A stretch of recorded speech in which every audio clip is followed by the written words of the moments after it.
नमस्ते दोस्तों, मैं काजल हरियाणा से नूह मेवात से हूँ और आज मैं आपके लिए लेकर आई हूँ अनिरुद्ध आचार्य जी की सुदामा के बारे में कहानी। चलो फिर बिना देरी किए सुनते हैं आज की ये कहानी।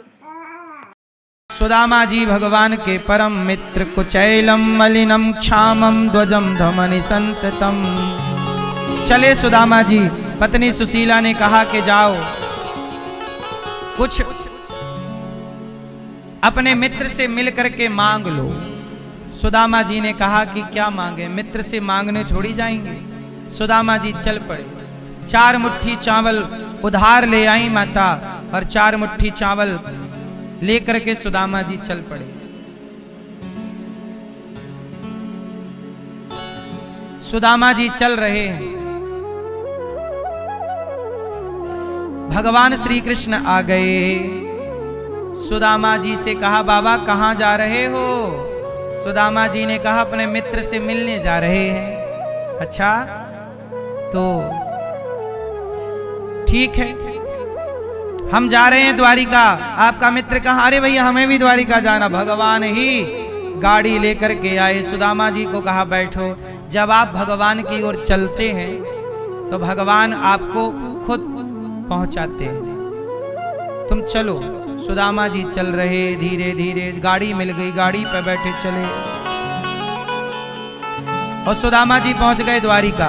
बड़ी सुंदर नगरी देखी। भैया ये कौन सी नगरी है? बोले द्वारिका। क्या यहाँ हमारे कृष्ण मिलेंगे? हाँ।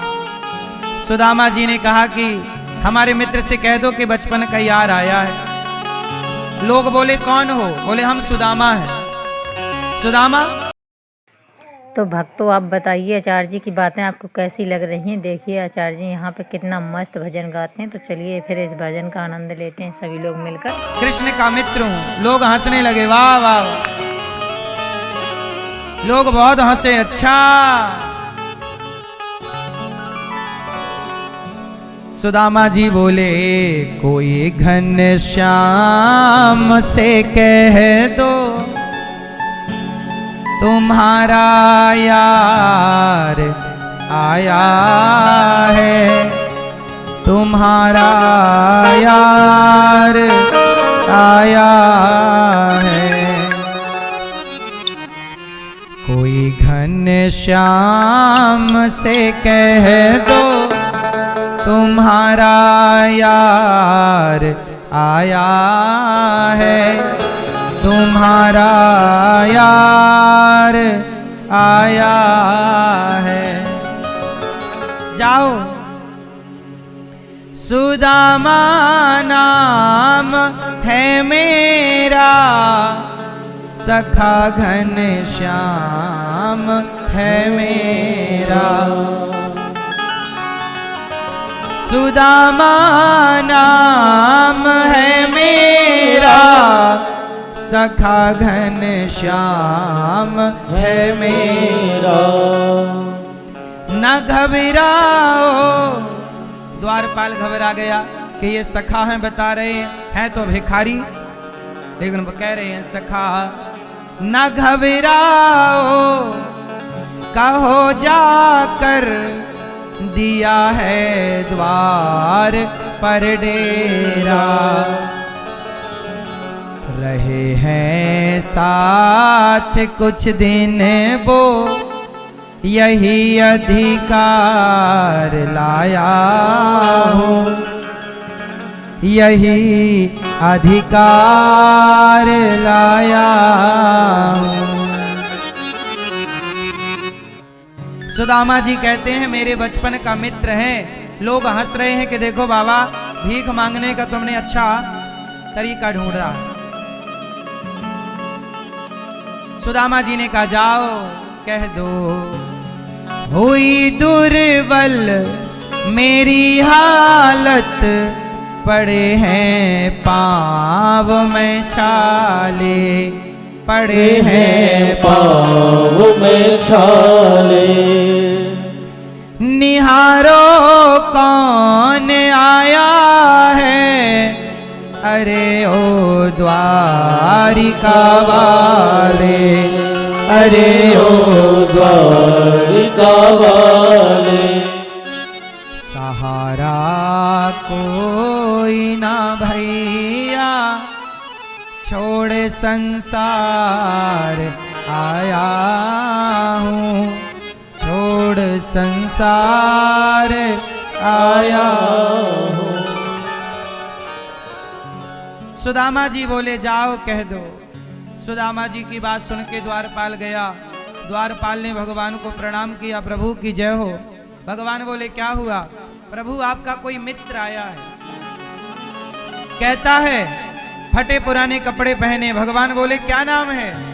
कह रहा मेरा नाम सुदामा है। अच्छा सुदामा आया है। सुदामा का नाम सुनते ही द्वारिकाधीश खड़े हो गए आसन से। सुदामा, मित्र सुदामा। दौड़ पड़े श्री कृष्ण। सुदामा आया है। सुना रुक्मणी? सुदामा आया। सारे लोग पीछे पीछे भगवान के दौड़े।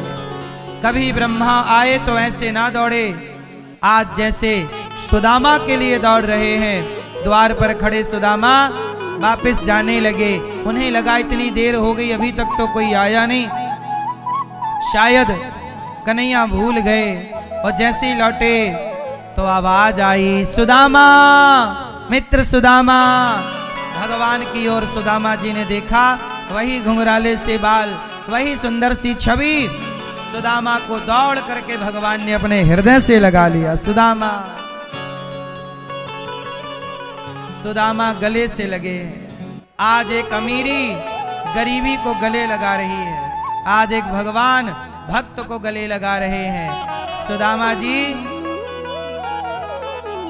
कि ये कथा ये बताती है कि कोई कितना भी गरीब हो, आप अमीर हैं तो अमीरी का मतलब ये नहीं कि गरीबों का आप तिरस्कार करने लग जाएं। जो गरीबों को गले लगाए वही अमीरी अमीरी कहलाती है, वरना काय बात की अमीरी तुम्हारी? जो गरीबों को गले ना लगाए वो अमीरी किस बात की? तो सुदामा कृष्ण की अमीरी सार्थक है, क्योंकि कृष्ण की अमीरी सुदामा की गरीबी को गले लगा रही है। आजकल तो जरा पैसा मिल जाए तो लोग छोड़ देते, भूल जाते हैं, हम तुम्हें जानते नहीं। लेकिन धन्य है कृष्ण की ये कथा जो ये बताती है कि कभी अपनों को भूल ना जाना। आप अमीर हो जाएं भगवान करे, लेकिन हम जैसे गरीबों को आप तो दोस्तों अनिरुद्धाचार्य जी कितनी सरल भाषा में हम लोगों को समझा रहे हैं। आप लोगों को समझ में आया है नहीं, प्लीज़ ज़रूर कमेंट में बताना। भूल ना जाना है ना। सुदामा जी चल पड़े। भगवान ने कहा चलो। सुदामा बोले अब जाने दो कन्हैया। भगवान बोले चलो तो तुम्हें कुछ देना है। सुदामा जी बोले देना बचा क्या, आपने तो सब कुछ दे दिया। भगवान ने कहा मैंने क्या दिया? सुदामा ने कहा कि पूरे सभा में, पूरे समाज के सामने आपने मुझे गले से लगाकर, जो मुझे अपमानित कर रहे थे, भिखमंगा कह रहे थे, आज आपने गले से लगाकर मेरा सम्मान बढ़ा कर दिया। इससे बड़ी दौलत क्या हो सकती?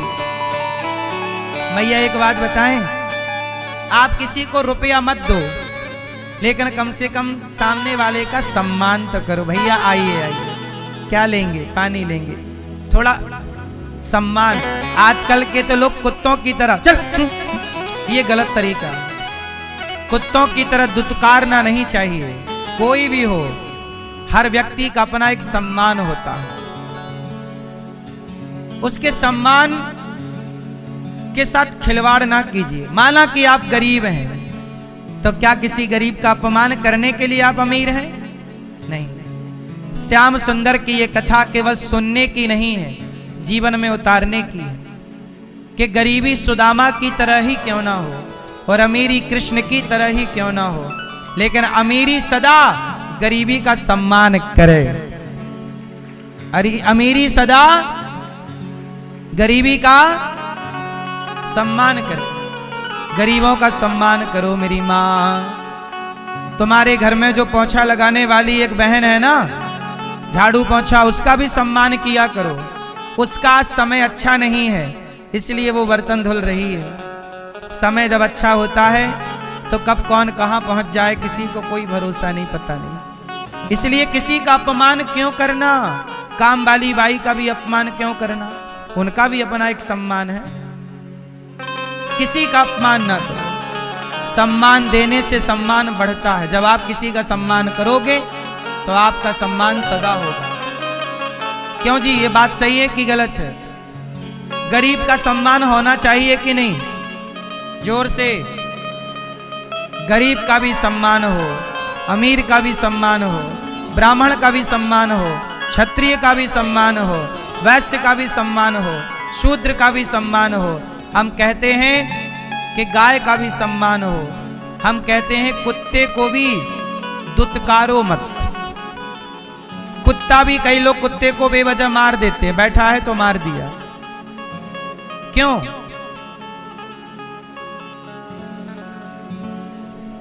क्यों किसी का दिल दुखाना? हम सनातनी हैं, हम चींटी का भी दिल नहीं दुखाते। आपके प्रयागराज में तो नाग वासुकी है, हम सनातनी ऐसे हैं जो सांपों की भी पूजा करते हैं। हम तो सांप जो जहर उगलता है उसका भी दिल नहीं दुखाते। हम सनातनी, हम किसी का दिल हाँ नहीं चाहिए दिल दुखाना किसी का, नहीं चाहिए दिल दुखाना किसी का। सदा ना रहा है, सदा ना रहेगा जमाना किसी का, नहीं चाहिए दिल दुखाना किसी का, नहीं चाहिए दिल दुखाना किसी का। है ना मेरी माँ?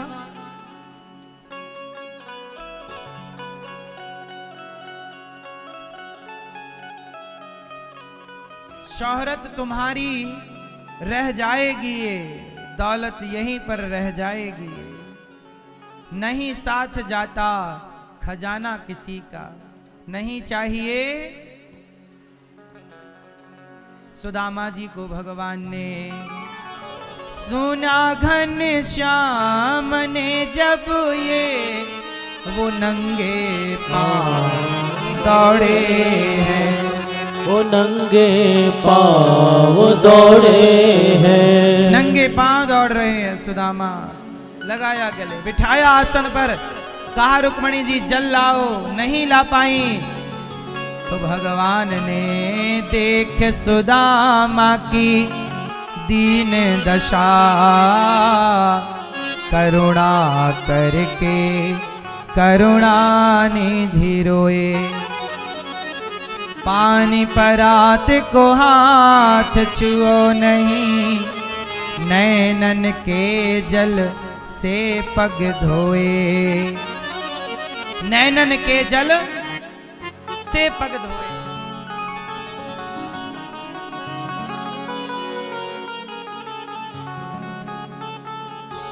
हाँ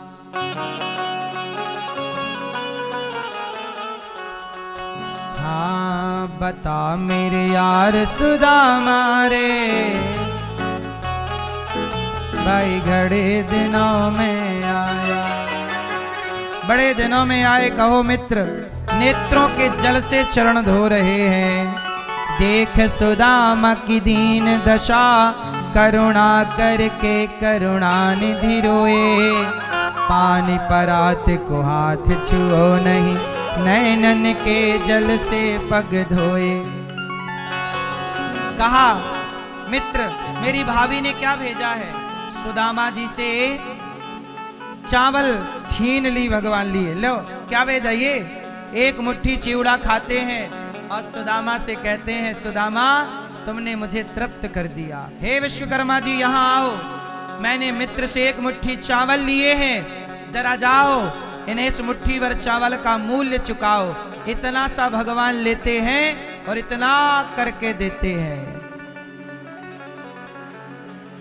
तुझे देते नहीं देखा पर झोलियां भरी देखी।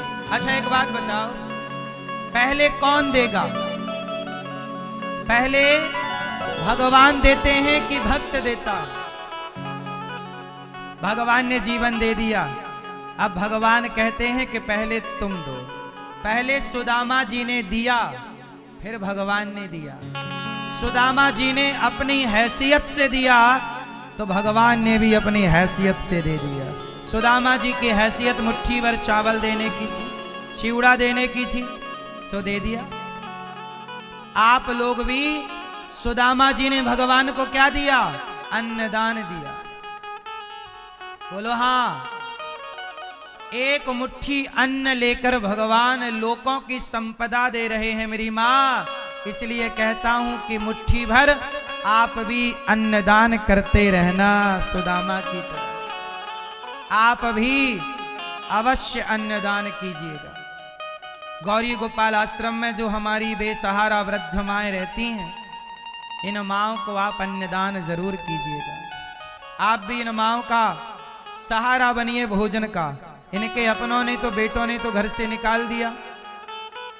कम से कम आप इन माँओं को भोजन दें, और आप इन माँओं को भोजन करा के आप इन माँओं का सहारा बने। जरा सोचिए कि आप भी इन माँओं का सहारा नहीं बनेंगे तो इन माँओं का सहारा बनेगा कौन? इसलिए मेरी विनती, मेरी प्रार्थना है कि आप इन माँओं का सहारा जरूर बने। गौरी गोपाल आश्रम में जो माएँ हैं, आप भोजन देते हैं तो भोजन मिलता है, नाश्ता देते हैं नाश्ता मिलता है। इन माँओं के बच्चे कभी आते नहीं।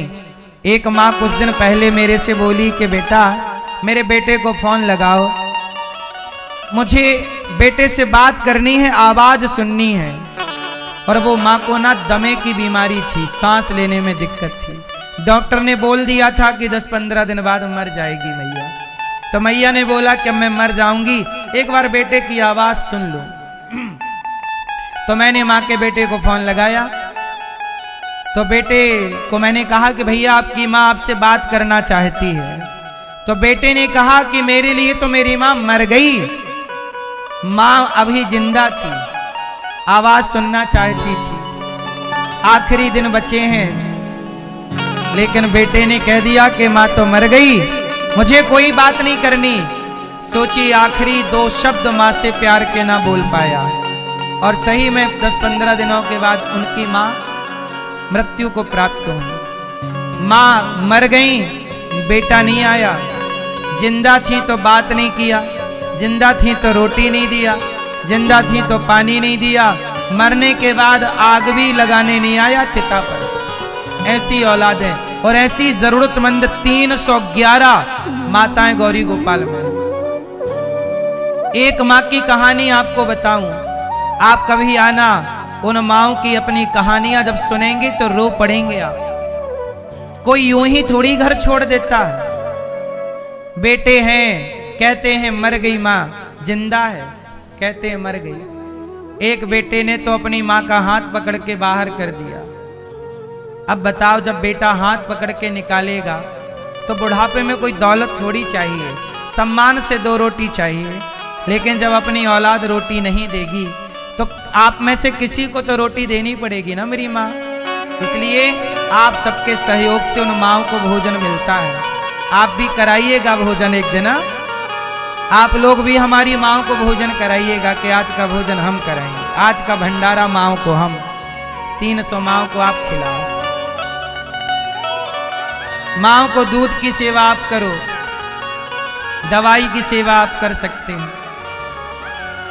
गौरी गोपाल आश्रम में जो हजारों संत फुटपाथ पर सोने वाले आते हैं, उन संतों को आप भोजन करा सकते हैं कि आज का भोजन आप कराएंगे।